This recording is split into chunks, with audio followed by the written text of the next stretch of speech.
ओम सूर्य देवाय नमः। भक्त सूर्यदेव को प्रसन्न करने के लिए रविवार का व्रत रखते हैं और पूजा अर्चना, मंत्रों का जाप और कथा का पाठ करते हैं। हिंदू धर्म में रविवार का दिन सूर्यदेव को समर्पित माना जाता है।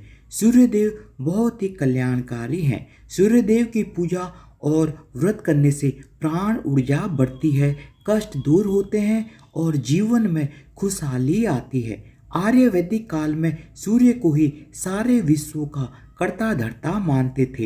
हिंदू धर्म में प्राचीन काल से ही सूर्य की उपासना और उपवास की परंपरा चली आ रही है। धर्म शास्त्रों में सूर्य को ही संपूर्ण जगत की आत्मा तथा ब्रह्मा के रूप में दर्शाया गया है।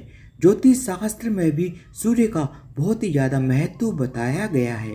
चंद्र, मंगल और गुरु ग्रह सूर्य देव के मित्र माने गए हैं। वहीं शनि और शुक्र शत्रु माने गए हैं। ऐसे में जिन जातकों का सूर्य नीच का होता है उन्हें रविवार व्रत से विशेष लाभ प्राप्त होता है। आइए जानते हैं रविवार व्रत की पावन कथा। रविवार व्रत की पौराणिक कथा। पौराणिक कथा के अनुसार प्राचीन काल में एक बुढ़िया रहती थी। वह नियमित रूप से रविवार का व्रत करती।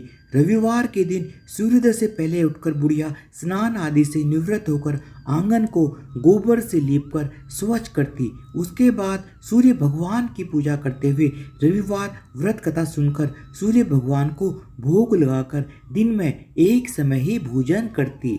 सूर्य भगवान की अनुकंपा से बुढ़िया को किसी भी प्रकार की चिंता एवं कष्ट नहीं था। धीरे धीरे उसका घर धन धान्य से भर रहा था। उस बुढ़िया को सुखी होते देख उसकी पड़ोसन उससे जलने लगी।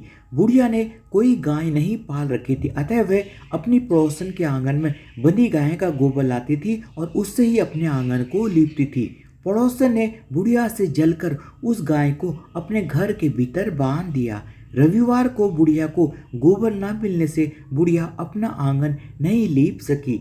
आंगन न लीप पाने के कारण उस बुढ़िया ने सूर्य भगवान को भोग नहीं लगाया और उस दिन स्वयं भी भोजन नहीं किया।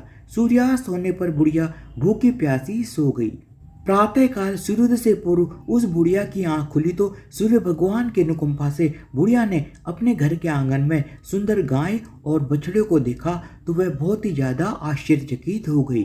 गाय और बछड़े को आंगन में बांधकर उसने उसे चारा खिलाया। पड़ोसन ने उस बुढ़िया के आंगन में बंधी गाय और बछड़े को देखा तो वह उससे और भी अधिक जलने लगी। तभी गाय ने सोने का गोबर किया।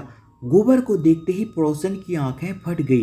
पड़ोसन ने उस बुढ़िया को आसपास न पाकर तुरंत उस गोबर को उठाया और अपने घर ले गई तथा अपने गाय का गोबर वहां रख आई। सोने के गोबर से पड़ोसन कुछ ही दिनों में धनवान हो गई। गाय प्रतिदिन सूर्य से पूर्व सोने का गोबर किया करती थी और बुढ़िया के उठने से पहले पड़ोसन उस गाय के गोबर को उठाकर ले जाती थी और उसकी जगह अपनी गाय का गोबर वहां पर रख देती थी। बहुत दिनों तक बुढ़िया को सोने के गोबर के बारे में कुछ भी पता नहीं चला। बुढ़िया पहले की तरह ही हर रविवार को भगवान सूर्यदेव का व्रत करती रही और कथा सुनती रही। लेकिन सूर्य भगवान को जब पड़ोसन की चालाकी का पता चला तो उन्होंने एक दिन तेज आंधी चलाई।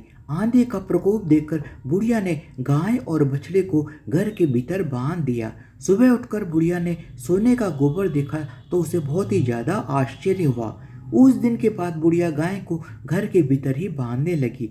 सोने के गोबर से बुढ़िया कुछ ही दिन में बहुत धनी हो गई। उस बुढ़िया के धनी होने से पड़ोसन बुरी तरह जल भुनकर राख हो गई और उसने अपने पति को समझा बुझाकर उसे नगर के राजा के पास भेज दिया और बुढ़िया के सोने के गोबर देने वाली गाय के बारे में बताया।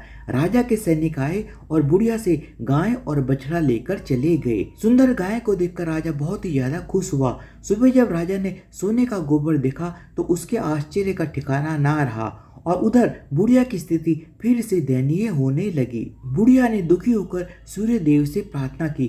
सूर्य भगवान को भूखी प्यासी बुढ़िया पर बहुत ही ज्यादा करुणा आई। उसी रात सूर्य भगवान ने राजा को सपने में आकर कहा, हे राजन, बुढ़िया की गाय व बछड़ा तुरंत उसे लौटा दो, नहीं तो तुम पर विपत्तियों का पहाड़ टूट पड़ेगा, तुम्हारा महल नष्ट हो जाएगा। सूर्य भगवान के सपने से बुरी तरह भयभीत राजा ने प्रातः उठते ही गाय और बछड़ा बुढ़िया को लौटा दिया। राजा ने बहुत सा धन देकर बुढ़िया से अपनी गलती के लिए क्षमा मांगी।